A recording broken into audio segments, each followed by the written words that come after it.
When you were working at Nokia, you had to call back lakhs of phones because of battery overheating issue. That 1 month, it was all hell. We went to Shah Rukh and said, can you be our brand ambassador? So he said, by all means. So we ran an outstanding, great ad, huge success. Then next year, Shah Rukh called us back and said, hey, you know what, I'm bidding for KKR. Would you like to sponsor my team? And we said, sure enough. What is the best habit of a Gen Z employee that you like? The complete disregard for experience and hierarchy. I had a boy called Jatin. He would come to the office and say, hi bro, how are you? 35 years back, life was much easier for the corporate world employee. In the late 80s, all companies in India, you won't believe this, used to give their employees 3% soft loan for home purchases. What do you say? They used to give us 75,000 rupees lang, to go buy a car. Entry-level job in 2011 was 3.25 lakhs. Today, it's 3.75 lakhs. That's just a 15% increase in 15 years. Does working at large MNC companies in a corporate setting still make sense? How do I ensure that I'm always promoted and I always get the 20%, 25% hike? The only thing which the company wants from you is Mr. Shiv Shivakumar, I'm so honored to have you on the show. Not at all. I'm honored to be here, my friend. No, I was just going through your career and I'm like, this is the perfect Sharma ji ka beta. And I just want to talk about all the things you have done and achieved. You have, the most insignificant part of your career is that you graduated from IIT Madras and IIM Calcutta. Post that, you worked for almost 20 years in HUL, then became the CEO of Nokia. Then you became the chairperson and CEO at PepsiCo. Then you became the president of Aditya Birla Group. And now finally at the age of 63, you're still working as the partner at Advent Capital, managing almost $100 billion. I don't manage 100 billion. The company manages billion. But you're a partner there. Yeah. Right? So I'm like, can you please tell me the backstory behind this 40 years of corporate dominance? Like what really goes behind the scenes? I want to know from the beginning, from when you were just starting out your career. Yeah, the thing is, when you start your career, when you're a junior manager, the only thing which the company wants from you is great execution. A lot of junior managers, because they come out of business schools and fancy business schools, they want to show that they're intellectually bright, they want to strategize, etc. But down to the wire, a junior manager has to execute and show results. Second, a company expects a junior manager to show commitment. Okay, so you execute brilliantly and you show commitment. As long as you do that, any good company will always reward you. If a company doesn't reward you, then it's not worth your effort. Okay, number one. Then when you get to middle management, you start managing people. And the mistake all of us make, and I've made this mistake also, because we have been promoted, we've been promoted because we did well as individual contributors. We try to impose our style on the team which works with us. So I want it done like this exactly, because that's what made us successful. And I made a few of these silly mistakes myself. And then you realize that's not true. The value of a team and its diversity in delivering to you is more important than doing exactly the way you are. We don't want a duplicate Shiv Kumar in the team. We want somebody else who can challenge you and avoid groupthink. So that's what's important in middle management. Middle management is like, football halfbacks, Sharan. They run 10 kilometers every match. So you block the competition moves, you feed your forwards in order to win. So that's the role of middle management. Okay. And as a middle manager, put up your hand, volunteer, learn cross-functional stuff, go beyond your, job domain or whatever it is. When you get to senior manager, the trouble with senior management is you're making some degree of, managing the complexity. You have to manage that complexity well. It's not easy. For that, you have to be relevant all the time and you have to stay up to date. When you mean senior management, what? After middle management, when you are CXO level or below the CEO level, N-1, like a director N-2. and CXO yeah, level. N-1, N-2. Got it. Okay. And finally, when you get to the CEO level, well, all this is important. Execution, collaboration, all that is important. It's your ability to move people from mindset A to mindset B. That is the role of the CEO. Okay. All the others are a given. And so that requires amazing amount of inspiration, motivation, amazing amount of knowledge, being an ecosystem leader, thought leader. Otherwise, why will people be led by you? Today's video is brought to you by Mahindra BE6. Now, when you buy a car, the price tag is only half the story. The real cost? Fuel, maintenance, taxes, and depreciation. What we call the total cost of ownership. And that's where the Mahindra BE6 starts making sense. Here's the simple math. Most states don't charge road tax on EVs. That's up to 3 lakhs saved upfront. Running cost. A petrol SUV is about 8.5 rupees per kilometer. The BE6 is only around 1.2 rupees per kilometer. Over 5 years, that's nearly 6 lakhs saved. Maintenance is roughly half. That's another 30,000 rupees saved. And if you're a business owner, EVs get 40% depreciation versus 15% for IC cars. That's up to 3.1 lakh rupees in tax benefit. Add it all up, and the BE6 can save you nearly 12 lakhs in just 5 years. The best part, you're getting a luxury sports car at the price of Mahindra's electric origin SUVs. So it's not just an electric car. It's a smarter financial decision, one that pays you back while you drive. That's hashtag EVnomics with Mahindra. Check the link in the description for more details. So now let's say I'm an employee, mid-level or junior level organization. How do I ensure that I'm always promoted and I always get the 20%, 25% hike, right? Like how do I ensure that my personal brand within the company is so strong that I'm on the fast track to the at least the senior leadership level? Sure. So what does your personal brand depend on? Your personal brand first depends on, are you delivering on the work assigned to you? If you're delivering on the work assigned to you, by all means, it's a tick in the box. Second, am I collaborating with people and working well enough in a team? That's the second one which matters. Third one which matters is, are you putting up your hand and telling the truth as opposed to covering up for yourself? Or are you economical with the truth? Only presenting data points which make you look good.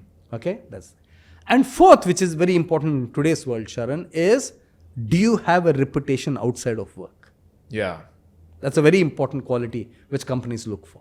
If you have those four combination, I would say, why would a company want to lose you then? So, but when you were 23 years old and you just got into HUL, what was your thought process? Like, how were you thinking about climbing the corporate ladder? See, that era was very different, Sharan, because if you got into any of the good companies at that point of time, Levers being one of them, you got in with a clear attitude to say, I want to stay here. See, you didn't bother about looking out. There were no choices also, let me be honest. Okay. You left to Levers, where would you go? There's nothing else. At that point of time, in the late 80s, very few people thought of value creation. Most people thought of enhancing CV value, reputation, being good at what you did, etc. Those are the kind of themes which are important. Today, it's all about value creation. Today, you speak to a 30-year-old, he says, by the time I'm 40, I want to create a corpus of 5 crores. Yeah. Nobody ever thought like that those days. The only thing was, if you had a good career, you took care of yourself, the company took care of you. In the late 80s, all companies in India, you won't believe this, used to give their employees 3% soft loan for home purchases. What are you saying? Absolutely. 3% interest rate loans. That's it. In the late 80s, believe it or not. All companies were giving. All companies were giving. All companies in Bombay, since we're doing the podcast in Bombay, all companies in Bombay used to own apartments. Okay. All companies. And those are the days of no fringe benefit tax. Those days, companies would say salary was capped. So this is your salary. We'll give you money for gas. We'll give you money for furniture. We'll give you money for this. We'll give you money for that. What are you saying? Absolutely. So when did you eventually buy? 1996. So how old were you when you bought? 1996, 12 years after working. So you were like 35. Absolutely, yeah. That's the time to take it. So for somebody and today, Hindustan Unilever funded that. They give a 3% interest rate loan also. And my first car was also funded by Hindustan Unilever. What interest rate they give? No, they used to give us 75,000 rupees blank. Go buy a car. What are you saying? Maruti 800, that year was 93,000 rupees. I had the balance money. I took 75,000 rupees from the company. I still remember my first car, CK 8788. I bought that. So it is a different world. Good times. Yeah. The world has moved on a lot in the last 35 years, from soft loans, from furniture loans, from gas replacement bill, from petrol bills, etc. So it's a different world. So generally, if you look at any human being, there are essentially 3 main life events that happens to them, which requires a lot of money that they need to sustain it. Number one is buying a house. Number two is getting married and having kids. And number three is their own retirement. So you're saying back in the day, getting a house and taking care of kids was not really as big a financial burden as it is today? Yes. Because the companies were helping you back then. And you reasonably believe that you had enough job security and you would see it through, unlike today. Today, even if you're a top performer, you could get taken off the rolls because there are other things. How was job security better back then? Because I don't think hiring and firing was even discussed at that point of time. There is no such thing as a layoff. No such thing as a layoff. Nobody would join a company if it was going to lay off people. But today, your generation, it's a badge of honor to be laid off, which means the company has gone wrong, not me. So it's a very different world. So you've been a CEO in 3 different companies. Now, from the outside, it looks like, okay, CEO is an amazing job to be in, right? Because you're not answerable to anybody. You call the shots, right? You're giving orders and all of that. But can you tell me the reality about being a CEO? And you've been a CEO of very big multinational organizations. So what exactly are the untold things about being a CEO, which if people hear, they are like, yeah, I can't do this. This is not my cup of tea. So can you share some few examples like that? Sure. So the first and foremost, which a lot of people say, is that CEO is a lonely job. It is very lonely. Number one. Number two. Why is it lonely? Because nobody tells you the truth. You have to dig out the truth. Okay. Everybody wants to tell you what they think you want to hear. So your ability to sense what's happening out there is a very crucial thing. You can only do that by talking to people, by going to the market, by talking to customers, etc. Number one. Number two, whom do you trust is another very big challenge for a CEO. Because human beings can let you down badly. So whom do you confide in, whom you don't confide in? Okay, how do you keep that balance? Can you give an example of this? What happened? Suppose you're planning to, hire 20 people in a new department. Whom do you tell it to? Apart from HR, nobody else. Why? Because the word will get around. Okay. It might go to the newspapers. It might go here. It might go there. Okay. It might leave insecurity in one department. As an example. Okay, they're hiring here. That means they will cut somewhere else. It could be a simple trade-off. Whom do you trust? What do you do in case of this thing? The other thing about a CEO job is it looks very glamorous from the outside. But everybody is watching every word of yours, every action of yours, and they're dissecting it like mad. Yeah? Absolutely. In every meeting. When did you say this is good work? When did you say this is not good enough? Okay. Did you notice how he said it? He didn't like that person. You might not have had that in your mind at all. You might have just said, okay, this is not good work, guys. Let's shape up. But people interpret it the way they want. So it's very crucial that the words you use, the choice of your emotions is well calibrated when you're a CEO. Okay, very big. Next is, a CEO is not about being the CEO of your own company. It's also being a partner in the ecosystem. Okay, your ability to reach out to other people, your ability to talk to other people in the ecosystem, your ability to open doors for your team should they have to go and work in that. That is another aspect which is important. And engaging with the organization in a mass way is also a challenge. So it is a lonely job. It's a thankless job. Okay, because when everything goes well and when you're doing the right things, nobody thanks you for it. Should one thing go wrong, then everybody will come after you. To say, you didn't do this right. Okay, it's normal. Okay, don't take the job if you don't have the stomach for criticism. Don't take the job if you don't have the ability to be scrutinized. That's what I would say. So, when you were working at Nokia, I think a crisis incident happened when you had to call back lakhs of phones. Yeah. Right? You had to call back lakhs of phones because of some battery overheating issue. How was the situation at that point of time at the upper level management? How were you feeling as a CEO? Because that is like a crisis situation because it's affecting your brand, it is affecting your revenues, and you're also answerable to the board.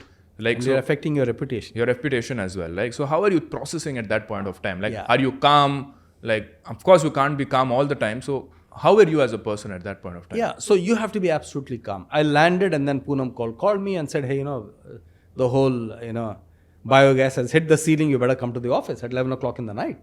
I said, sure. I was flying in from Singapore.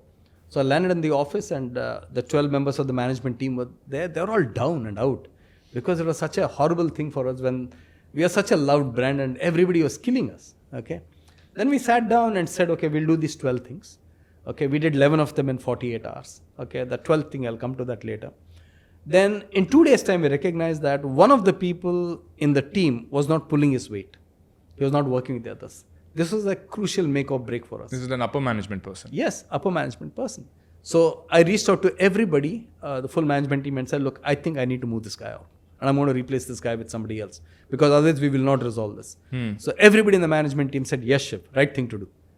6:30 in the morning, we did that in 48 hours. Okay. So, which is an important thing, what Jim Collins says, get the right people on the bus and the right people off the bus. So, you have to get the right people on the bus. And for 1 month, we told everybody, nothing else matters. We have to resolve this. So, we got clarity to say, this is the only thing which matters now. Forget everything else which is, out there. We don't mind everything else, dropping, whatever it is. Okay? We dropped everything else and we resolved it within 1 month. The other important lesson we learned is when media was interviewing me, this is a deliberate strategy we did between me and Poonam Kaul. We always had another person with me in the interview. Okay. So that other person would be either from the Indian Cellular Association, like Pankaj Mahendru, or a scientist, or a battery specialist, etc. Why did we do that? We did that to ensure that the questions could be deflected. Otherwise, it's only one person, then it's like a hanging. Yeah. Okay. So we got the other person to come and say, hey, you know what Nokia is doing is right. They're having a product recall. I remember going and meeting Mr. Prithviraj Chauhan in the Prime Minister's office. He said, he was so mature about it. He says, Shiv, product advisories are part of a growing economy. Don't worry. You're doing all that which is right. We are fine. We understand what you're doing. So the maturity with which people did it. Number 12 was, if all else fails, get a celebrity. Okay. We had never used a celebrity in our lives in Nokia anywhere in the world. Okay. So Devinder Kishore, who was the marketing director, he actually furiously sent out a mail to Finland saying, we need X amount of money for a celebrity if we do it, etc. We did all that. And because we are such a big part of Nokia, Finland said yes to that celebrity request. The money was there. So after we finished this, we recognized, God, now we have the money for a celebrity. What do we do? Then we went to Shah Rukh. Okay. So we went to Shah Rukh and said, hey, you know what? You always been a Nokia guy. You always carry your communicator with great pride, etc. Now can you be our brand ambassador? Okay. I'd worked with him in Hindustan Unilever very closely, so we knew him well. So he said, by all means. So it was 15 years of Nokia. So we ran an outstanding, great ad. Shah Rukh saying, the last 15 years of my life, Nokia has celebrated every single moment of my life. His kids' pictures, this, that, etc., going through his house. Like, huge success. Then next year, Shah Rukh called us back and said, hey, you know what? I'm bidding for KKR. Would you like to sponsor my team? And we said, sure enough. And we sponsored his team. And that sponsorship continued for 12 years. So there was a huge benefit of that. And within 12 months of handling that crisis, we became the most trusted brand in India. The first non-FMCG brand to make it to that list. We were number one. And we stayed there for a few years. And Economic Times was shocked because normally it's the Lux, Colgate, all these guys who are there. And suddenly they saw Nokia number one. Today you have WhatsApp and all that's normal. So they called us up and said, hey, this is absolutely breakthrough. We got Keith Pardee, who was a global chief marketing officer, to write a column for Economic Times on the day the list was announced. So it had a lot of good things. But at that point of time, for that 1 month, it was all hell. And here I must say, very few media people were balanced and unbiased. Most people are biased, okay, and were coming to judgment even before anything happened. Yeah. Right. They don't really care about, hey, if this news goes out, it actually hinders the brand from recovering. Yeah. They just want their news and TRP. That's true. Yeah. They're serving their customer, let's put it that way. Right. Yeah. You raised some very interesting points that 35 years back, life was much easier for the corporate world employee. But today, it's not the case. And I want to show some numbers which really shook me. So, if I look at one of the largest employers, Infosys, their entry level job in 2011 was 3.25 lakhs. Today, it's 3.75 lakhs. That's just a 15% increase in 15 years. And if I look at the CEO, he was paid 80.6 crore in 2025. So my question is, considering that salary has not increased as per inflation, the cost of living has significantly increased, because to work for these companies, you need to be living in a metro city, and the cost of metro city has just kept increasing. If you look at the cost of home ownership, maybe 20, 30 years back, the cost of a house could have been, let's say, 5 to 10 times your income, annual income. Today, it's almost 25 to 30 times your annual income. Yeah. So what is your outlook on how the current generation should look at their own career? Because the finances and the math is not mathing anymore. That's a very, very good question and a great analysis. And I think I'll have to give you different strands of response to that wonderful question. The first thing is, when we say the entry-level job salaries haven't gone up, why is that so? We have a surfeit of engineering schools. We have a surfeit of business schools. We have 6,000 business schools in India, the highest in the world. There are 13,000 business schools in India, 6,000 are in India. 13,000 globally, 6,000 are in India. So the starting salary to fees paid is higher than one only in the top 20 schools. The starting salary, the ratio of the starting salary to the fees paid is higher than one? In only 20 colleges. Out of these 6,000 colleges? Absolutely. Everywhere else it's lower. Wow. So it means we have too much supply of raw material, if you want to call it people, talent, whatever it is. Now the only option is for you to be very good. If you're not the best engineer, you're not the best B school graduate, why will your company honor you? Okay. So in this mad rush, you have to do much more. That's point number one. The second thing you mentioned, which a lot of people have asked me about, is the CEO salary to the median salary paid, or the average salary. I think it's out of whack right now. Okay. The average life of a CEO in India is 4.2 years. The average life of a CEO globally is 7.2 years. Now one could ask the question, if a company has been around for 100 years, this CEO is going to make little difference. Okay, not possible in 4 years. Yeah. Okay. So will CEO salaries be curtailed? Will CEO salaries come under some kind of scrutiny? Almost yes. I think shareholders will do it. And when activist investors come into India, they will make life more difficult. Okay, it's bound to happen. It's a matter of time. We already see investors challenging the salary of a chairman, challenging the salary and the benefits which are being offered, etc. We already see that. The last one which you talked about is metros. It's a very interesting question again. This is true in many parts of the world, not just in India. Take UK. The city of London accounts for 25% of GDP of UK. 25%. Okay. It's the most expensive city. So you want to make a career in London, it's as tough, as difficult as making your career in Bangalore. Take Bangalore. I don't have the exact numbers, but I can hazard a guess. Bangalore will be higher than 25% of GDP of Karnataka state. Right. So you are in the quest, you are saying, you're putting up your hand and saying, I want to be somebody who wants to make a mark.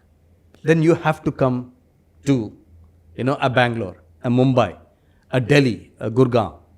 And your generation's opportunities are multiple. Many of the people can do stuff on their own. You can be entrepreneurs. You can be entrepreneurs. There are so many people who are entrepreneurs. You're doing a BFSI entrepreneurship. There are many people who started so many D2C brands, etc. There are so many options available for you. My generation didn't have those options. Remember that.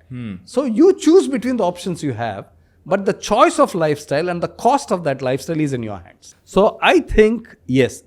Is this a real problem? The answer is yes. But there are no easy answers here. Supply and demand of good housing is always going to be a challenge in the top 25 cities in this country.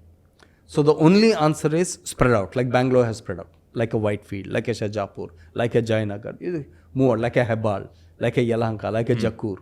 That's the only option. So to commute into town, you virtually need to take a flight and back. Right. It's like that. So can you explain to me what has exactly changed? Because you said your generation, 30 years back, did not have the option of being an entrepreneur themselves. Absolutely. But the current generation has. Absolutely. So what exactly has changed according to you, which has made it easier for people of my generation to start a business? I think societal norms in saying it is good to be an entrepreneur and create value. See, India of the 1947, when India got independent, was a very frugal country. Okay, if you look at the movies which portrayed it, it was all about sacrifice. It was all about, oh my God, this about this country, okay, Desh ki dharti, all that, etc. Okay, in the 60s, it was all about government jobs, security. Okay, then in the 80s, 90s, it was all about, okay, you got a good multinational job, you're fine, okay, job security is there, etc. Today, the whole societal framework is, it's fine to take a risk, no problem, number one. And the bigger one, which has actually helped all of you entrepreneurs, which you should really thank Nandan Nilekani and gang, is digitization. Thanks to Aadhaar, thanks to verification, thanks to digitization, today the number of business models available to youngsters like you to start a business are 1,000 and more. That's a fundamental change. In the 80s and 90s, physicality defined anything. Today, for your generation, digitization defines everything. So that's a very, very big shift, which, we've seen that happen from 90 to, 2020. Most other people haven't seen it. So you mentioned about digitization. Now let's go deeper into this. I'm a 25-year-old person earning 1 lakh a month. And you're saying that today the opportunities to become an entrepreneurship are abundant. Absolutely. And the number one thing that I will think about when I think like that is risk. So how exactly would you look at the risk framework of starting out on your own? Everything in life has a risk attached to it. Everything. There's nothing called zero risk. Okay? But people want zero risk and high returns. Doesn't work. Yeah. So risk has a probability attached with it. Now, in order to take risks, take the East Coast of America vis-a-vis the West Coast of America. The West Coast of America is far more entrepreneurial. Yeah. They are what we call the caravan types. They travel. They're constantly seeking. They're willing to let new things. They're willing to adapt. Whereas the East Coast is much more the citadel types. Okay, vertically integrated companies, secrecy, nobody wants to do this thing. So if you want to take risks, you have to be much more open and adaptable. Otherwise, you'll never be able to take the risk that you want. Number one. Number two, don't get carried away by a lot of the reports which say this is an opportunity, that's an opportunity, especially for young people. The first thing I would really like you guys to ask yourself is, are my unit economics in shape? Yes or no? Okay. A lot of people give you, damn, total addressable market is 5 billion. Don't worry about all that. If your unit economics is in shape, you can scale up. Yeah. If your unit economics is in bad shape, any scale does not matter. So for people who don't understand what is unit economics, can you just dumb it down for us? Unit economics simply is, let's take, suppose you're selling burgers. What is the price per burger you're selling? What's the cost, fully allocated cost of the burger? If I'm selling a burger for 10 rupees, my fully allocated cost is 9 rupees, 1 rupee. So I am profitable. Yeah. On the other hand, if I'm selling a burger for 10 rupees, my total delivered cost is 15 rupees, I'm negative 5. That is what I simply mean by unit economics. Yeah. So in your business, the cost of a customer acquisition can be anything between 1,000 to 5,000 rupees, Correct. as an example. Yeah. But the value from that customer, if it's 500 rupees, you're running a negative balance already. Yeah. So for all entrepreneurs, and I must have met 200, 300 entrepreneurs over the last 5-6 years, the first question I always ask them is, how is your unit economics? The second thing I would say is, when you're an entrepreneur, there are two types of entrepreneurial systems, Sharan. Are you a group of founders or are you an individual founder? Okay. In your case, you're an individual founder. If you're a group of founders, the first thing I would tell a group of founders is, put down on a piece of paper, how will you resolve your differences if you have differences? A lot of people, 5 people club together because they've been classmates, etc. and say, we'll start this. The first day they encounter a problem or a disagreement, they don't know how to handle it. Right. Then it becomes a tu mai mai. It's not worth it. Right. So if you don't have clarity on how to handle differences, you can never be a strong set of founders. Okay. So you can say, suppose the two of us were founders in a company, we can say, hey, you know what? If we disagree, we'll go to this person. We'll put our case. And then we'll take whatever answer is done. Okay. That's one way. If you're an individual founder, my simple submission to you, surround yourself with the most capable people possible. If you look at the 5,200 listed companies in India, 2/3 of them have a turnover of less than 500 crores. Okay. 82% of them have an EBITDA of less than 400 crores. Okay. What they need is capability. So you have capital and you have capability. You have raised capital through VCs, etc., or friends and family, but capability is not available. So you must surround yourself with very, very good people. In your business, if your product is most important, you must have the best tech people working on the product for you. Without that, there's no chance. Correct. And the mentality of an entrepreneur today, if you look at India over 300 years, we've been great traders. We're not product people. We're not innovators. And that's the shift I believe your generation has to make. You have to be innovators in product and service as opposed to traders. You look at 90% of the entrepreneurs today are still trading. When you mean trading, you mean like give an example of a trading business? I buy something at X price, I sell it at X plus 10%. Basically, I bought something from China and I sell it here. It's a leverage, nothing more. That is not going to create value for you. Correct. Okay? And that's the mistake a lot of entrepreneurs are making today. So you're saying focus on product and service, and that's the evolution Absolutely. that's happening. Innovate in product and service, innovate in business model. Okay? Really make it a sticky product or service. Okay? Then you're on the way. So unit economics, right? If unit economics is good, the market will come. Okay? The total addressable market will be there. Capability, ability to resolve differences if you're a bunch of co-founders. That's very, very important. And focus on product and service and innovation there. What would you exactly start? Let's say you are 30 years younger, right? And you are frustrated with your job. What are those opportunities that you are seeing? See, as an investor, you know exactly where the India is moving, what the next 5 years are looking like. What are those industries that are getting those tailwinds? So what exactly would you start, which will give you a very high probability of success because the market is being expanded in that particular niche? Fantastic. Great question again. So let's go back to the construct of where do people spend in India? Okay. Of the disposable income, close to 38 to 40% is spent on food. Acha. Okay. Okay. Now, simple question.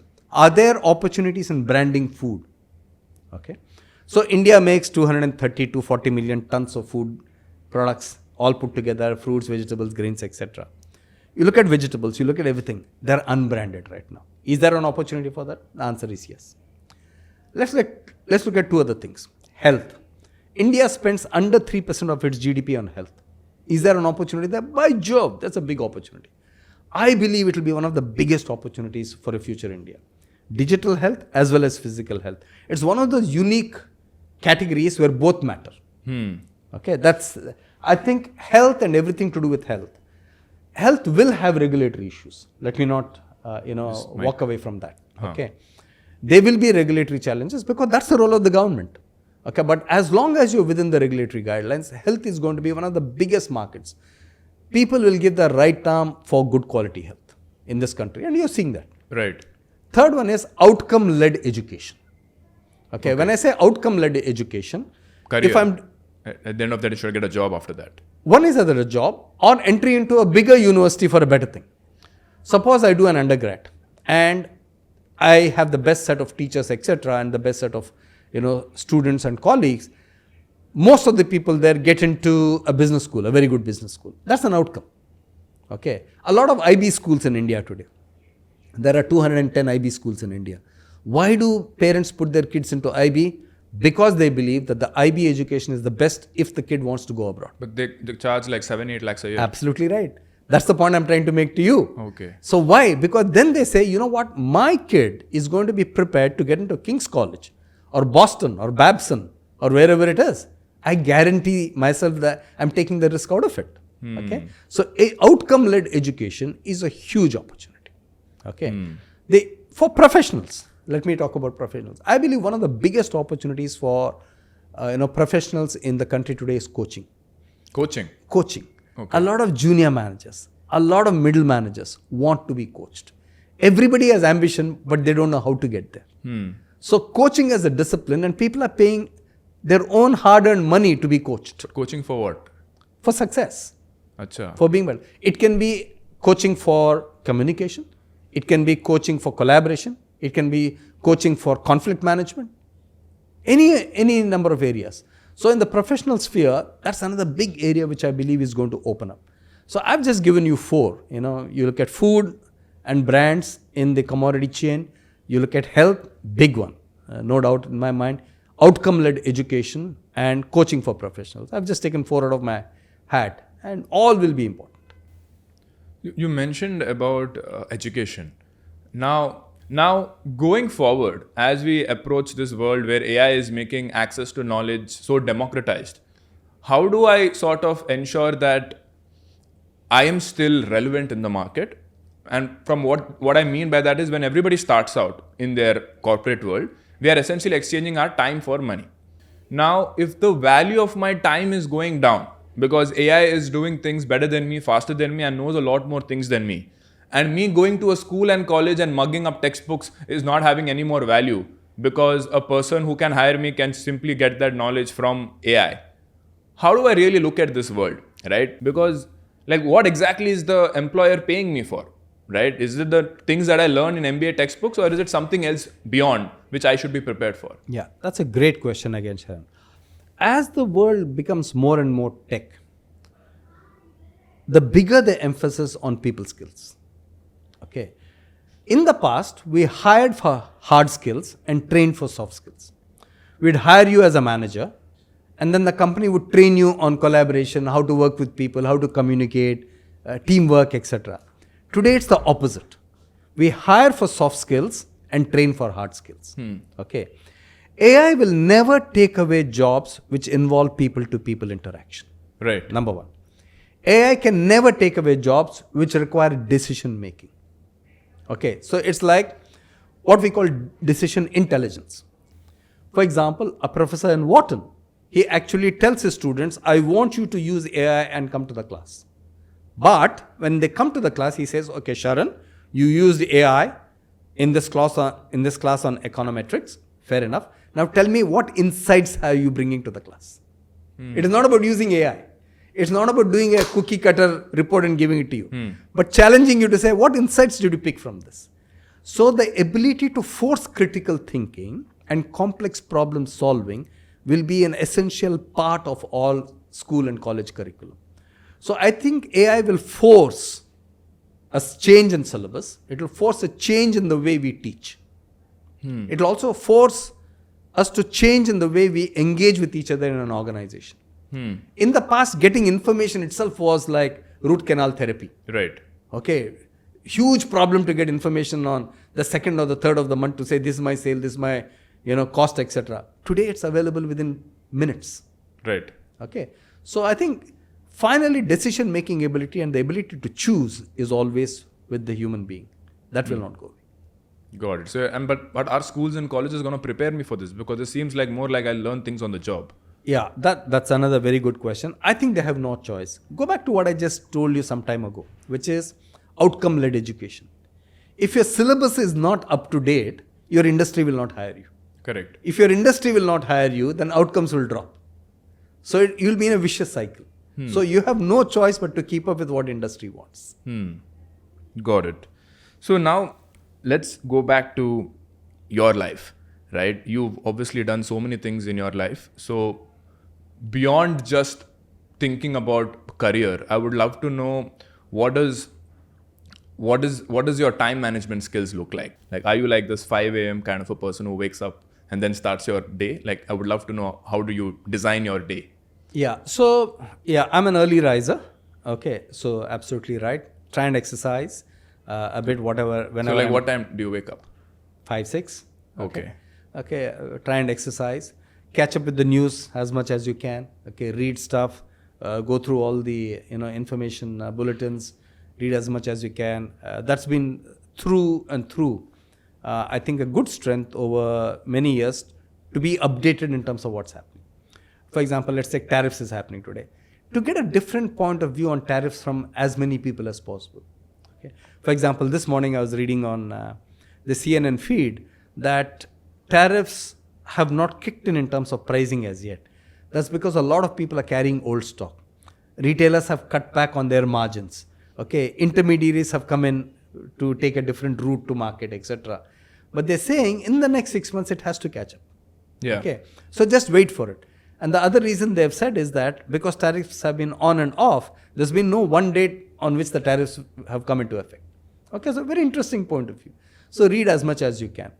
Next is look at your calendar and ask yourself, these meetings, Okay, am I thoroughly prepared for the meeting? Do your homework. So every meeting I attend, I insist on getting the pre-read for the meeting. I tell them, send me the data beforehand. Send me all the papers beforehand. And I actually write down in my notebook all the comments on that PPT and send it back to them. Saying, look, these are my comments. I'm happy to discuss only this. I don't need to go through the presentation. So then we have a solid discussion which is qualitative as opposed to going through a deck of quantity and slides. Okay, that's the other one. Then you finish, you get back in the evening. And typical evening would be I'd reflect on the day. I'd go back to my calendar to say, was I on song in all the meetings? Where was I good? Where was I bad? What do I mean by that? Many times leaders come into a strategy meeting and discuss execution. Many times leaders get into an execution meeting and start discussing strategy. And that is what the employees say, hey, this is not in syllabus. So a good leader has to ask himself, did I deliver on this meeting? Okay. And equally in that meeting, if you build up somebody, if somebody you're unhappy with, call them and say, hey, you know what? It's based on the issue. It has nothing to do with you as a person. I still have confidence in you. Just go ahead. I think that's what a typical day would be like. But you have to invest a lot in learning. I would say at least 20% of my day is spent in learning a lot more about the future than it is today. Okay. If being up to date is important to me, like I'm reading a book on innovations, South Korea, America, Silicon Valley, etc. right now. I read 125 pages of the book on the flight and I came in this morning. What are you saying? Yes, I'll finish the book. It's a 320 page book. I'll finish it in the next 2 days. On the flight back tonight, I'll read maybe another 125 pages. So I would say whatever is important to you, Sharan, make the time for it. Okay. If learning is important to you, make the time for it. If family is important to you, make the time for it. If party is important to you, make the time for it. If friends are important to you, make the time for it. But once you allocated your time, then remember, you don't have the right to crib about it after that. You made a choice. Right. How do I ensure that everything that I set forward to, I go and achieve it? Like everybody wishes that they live this kind of a life that you just laid out. I wake up early in the morning, I work on my fitness, I work on upskilling, I read books, I read newspapers. Everybody wants that. And they probably even put it on their calendar. But when it comes time to actually do it, we procrastinate and we don't actually go ahead and do it. So any frameworks or guiding principles that you have to ensure that you do it? 2 things on time management. All of us have the same amount of time, irrespective of the IQ we have or the EQ we have. The 2 things on time, which I call the 2 Ds, avoid as many distractions as you can. I cannot tell you the number of people who have distractions. They do one email, they want to walk around, gossip somewhere, come back, etc. Avoid that. Stay focused. One is distraction. Second is, people who are very good time managers know how to manage their dead time. Their dead time? Dead time. Dead time is, you're doing nothing, you're alone. What do you want to do with it? Like, you're sitting in the back of a car. What can you do? I can make a phone call to Sharan, ask him. I can make a phone call to somebody, etc. Finish off my work. Or finish off something that I need to do. I can call my mother and say, okay, how is this going, etc. Whatever it is. So all of us have at least 25 to 30% of a day as dead time. But we don't know how to use it. If you can make the dead time more productive for you. We are like scrolling on absolutely, Instagram. Yeah. So avoid distractions and use your dead time well. Whatever the combination which works for you. So how do you look at the mantra for life? Because we've only been talking about career, right? How much money you make, how quickly you get promoted, and then you finally becoming a top leadership position in a company. But according to you, what other things are important in life? Because you've lived a life of 40 years of working in the corporate world, and you're still working as a 63-year-old man, traveling around the world, meeting some of the most powerful people. But how exactly do you view life? Like how, like when you have eventually stopped working, like what would make you feel like, hey, I've lived a life worth living? Yeah. So as you go through life, remember the following. You'll always have your supporters. You'll always have your detractors. That's life. Okay. You need to figure out who is who. Okay. A lot of detractors can masquerade as supporters. Okay. Number 1. As you go through life, you will work with a number of people. And when you work with a number of people, your ability to impact them in a positive way matters. For anybody who worked with me, in fact, my last book, The CEO Mindset, is dedicated to the 274 people who worked directly with me. Okay, because I learnt a lot from them. Okay, are you leaving your people better off in whichever way, in capability way, etc., at the end of your tenure with them than when they started with you? That's a positive impact. That's a way to think about it. The other way to think about life and what you leave behind is, are you authentic? Authentic is being true to yourself and who you are. Suppose you are by nature a worrier, as an example. Okay, be that even in a meeting, there's nothing wrong in it. Then people know who you are. You cannot suddenly become an optimist when you're a worrier. Right. Okay, people want their leaders to be who they are. They don't want them to masquerade or do something else which is different from who they are. So what are you? Are you a worrier or are you an optimist? I think I'm an optimist, by and large. And one of the things, I never look back at what's gone wrong. If something's gone wrong, forget it. Look ahead. Don't bother about it. Life's too short to worry. Okay, so stay an optimist, but be reflective. I think that's very, very important. And finally, when you leave, it's not your titles, it's not your money, it's not your stature, none of that. I think, did you contribute positively to the society in whichever manner you can? Okay, I think that's an important thing. In my case, I would say, look, I've been on 8 business school boards, which are the highest for any professional in the country. I'm currently on 5 business school boards. I've made a positive contribution to business schools and their thinking. Okay, that I would take as something which is I'm proud of. Okay, so like that, yeah. And how important do you think is your life partner in your journey? Very crucial. Never marry somebody who does not understand your ambition or your drive.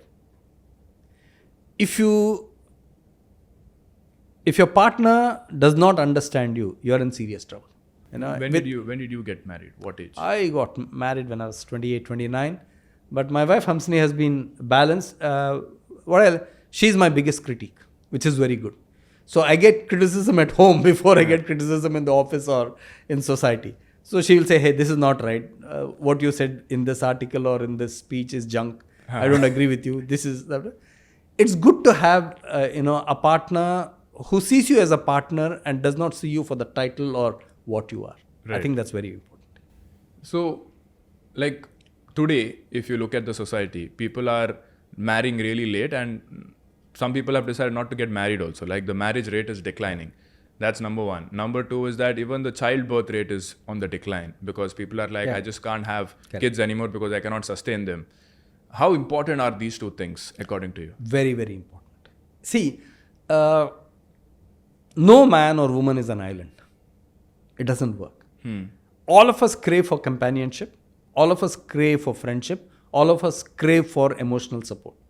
We need emotional anchors in our life. So this trend has got magnified in a few countries. For example, in Japan, a girl does not marry you if you don't have an apartment.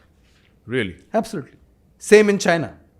In China, when they had the one-child policy, you had lot more men, lot less women, became much more of a rowdy society in college and school. Okay. There are implications of this. That's what I'm trying to point out. Okay, so you're not an island. As regards to kids, it is a serious challenge. A lot of people say, hey, you know what? I'm not able to afford the kind of lifestyle, or will I be able to give my kid the very best that I want? Yeah. Okay, so yeah, these are all societal challenges and issues. Have you heard of DINK? Yeah. Double income, no kids. Yeah, DINK. Single income, no kids, SINK. Okay, single mom. Okay, divorced single mom. I've heard all those expressions. Because the reason I say this is because a lot of marriages fail today because of money problems. I agree. Half of the divorces are money problems, and Absolutely. It's usually connected with, hey, there's not enough money for the kids, or not enough money for this or that. Absolutely. And see, every developing society has what we call societal challenges, and that's fair.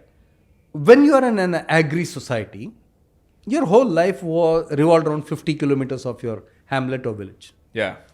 As you became industrial, you became nomads who traveled. As you progressed, the quality of life which you have, which you enjoy, and the quality which you want your children to have for a future world actually keeps multiplying and moving up. Right. Okay. That doesn't mean that, having kids is a problem. I don't think that's the answer. I think, how will society move forward? Okay. You talked of legacy. One of the things about legacy is, generation after generation, moving forward. I think that's a fair thing.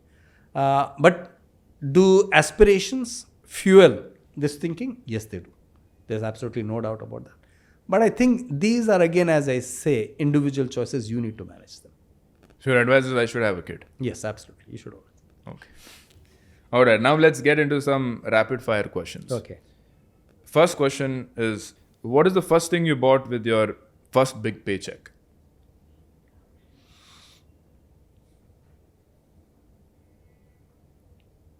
I'm actually trying to think. What did I... The first big paycheck, I think me and my wife took a holiday to Australia because we had a friend there and we are living with them. Okay, Karen Mitchell and her parents. We went there, we went to Perth. Okay, that was the first big thing. I had enough money How to go. old were you? 30 or 31. Okay, so took the Singapore Airlines flight to Singapore and then to Perth. We stayed with Karen Mitchell. I went to see the Perth Cricket Stadium, which because I was a cricket fan. I saw the big forest out there, Alan Bond's building. Okay, that was a huge thing. Yeah. How much did it cost back then? This was 30 years back. 50,000, 55,000. For both you and your wife? That's it. Wow. Something like that. What is a splurge that you totally regret? I don't splurge on too many things, if you honestly ask me. That way I'm not this thing. Nothing really. I don't think I wasted money. No. Never? Nothing that you bought you regret? No. If you weren't allowed to invest in India, which country would you pick? Actually, India is the best market for returns. It's a tough question. That's why I want it. So if you look at the top 4 or 5 market cap countries in the world, China won't return. China's market cap is way lower than India. Japan is not returning. I think a few select tech stocks in America return. But overall, as a stock market, India is the best returns. But do you think it's a good idea to invest in all the top AI stocks right now, considering how the world is moving? Pick the ones which you are very sure of. See, the trouble with tech is you have a lot of shooting stars. But there are the usual suspects, right? There's Google and Tesla, and It's can you go wrong with them? Nvidia, Tesla, Microsoft, etc. They are like India. Investing in India tomorrow is more expensive than investing in India today. So that's always the philosophy with all these stocks. They will always go up. They'll always go up, right? All right. What is the worst piece of career advice you ever received? There are lots of career advices which are misplaced. People feel that at that point of time, are you really doing the right thing, etc. I remember moving to Nokia, people saying, are you sure? It's this type of a company, nobody's heard of this, blah, blah, etc. The trouble with what you call worst piece of advice is many people think at that point of time that they are acting in your interest. Maybe you're not seeing it. And that's why they give you that. For example, I'm sure a number of people would have told you, Sharan, why do you want to be an entrepreneur? Yeah. You're making a big mistake. Such a crowded market. Yeah. How will you make your difference? But you went ahead, right? So that's what I would... Almost everyone told me, don't do it. Huh? When I got the license from SEBI, before I did it, I asked at least 10 entrepreneurs. They said, don't get it. Absolutely. It's not worth the headache. Correct. So that's the point. So lots and lots of people think that they have your best interest at heart. Any road which you take, which is less traveled than the past, people will think is a risk and advise you not to do it. Correct. But you have to be very clear that, okay, this is the road I'm worth going on. If you could swap lives with any CEO for a week, who would it be? I would say, one of my early role models was Peter Drucker. Then was Robert McNamara. So he was the CEO of Ford Motor Company. Okay. Then he was Secretary of Defense to President Kennedy, John F. Kennedy. Okay. Then he became the World Bank CEO. Okay. Okay. Now here's an interesting thing. In the Second World War, there were 12 people who were responsible for operations research. Okay. And they laid out the supply chain strategy for the American World War II. At the end of that war, these 12 guys recognized that they had a unique skill set as a team and not as individuals. So they combined the 12 CVs, put 12 CVs, and they sent it to various companies saying, we have this unique operations ability as a team, this capability. We believe you guys will need it. But you have to hire all 12 of us. Imagine, in 1950 they did this. But funnily, Ford hired all of them. Okay. Okay, then he became the CEO of Ford Motor Company. Then President Kennedy called him and then he went there. Yeah, he a very interesting personality. And the last question would be, what is the best habit of a Gen Z employee that you like? The best habit of a Gen Z employee I truly love is their ability to speak whatever they want to leadership. Yeah. You know, I remember, I had a boy called Jatin who used to work for me, a brilliant chartered accountant, CA number 29 rank, All India rank. He would come to the office and say, "Hi bro, how are you?" And everybody would be aghast, saying, what is this guy doing? Yeah. But their ability, see, they don't respect gray hair. To Correct. them, your experience is of no value if you don't add value to them. Right. Okay, to them, okay, I'm here with you for 2-3 years, I'll work, I'll get the best out of you, juice the best out of you and continue. So their complete disregard Yeah. for experience and hierarchy is the best thing I like about them. Awesome. Thank you so much, Thank Mr. you, Shiv Sharan. Shivakumar. I think this was a very, very extensive conversation on the lessons, which are the timeless principles of being successful in the corporate world, and exactly how you should live your life today in 2025 in order to maximize your chances of success and to maximize your chances of wealth creation. I really loved the conversation. Any last piece of advice that you would like to share to the audience? I think people like you are, publishing houses in their own right. You have 7 million followers. A Times of India or a Hindu or, anybody will give the right arm to have that. Right. Okay, so you guys have created your own brand in a very unique way in a modern world. Go back to what I said about digitization. Okay. Yeah. And I think you are able to carry the message to a larger bunch of people than any old editor or anybody. I think we live in that world. All I would say is just handle that responsibility with great care. And what feedback would you have for me? I think you're thoroughly prepared. You had great questions. Okay, you challenged me a lot. That was very, very good.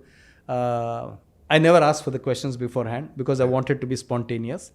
A lot of people come to interview me who are not well prepared.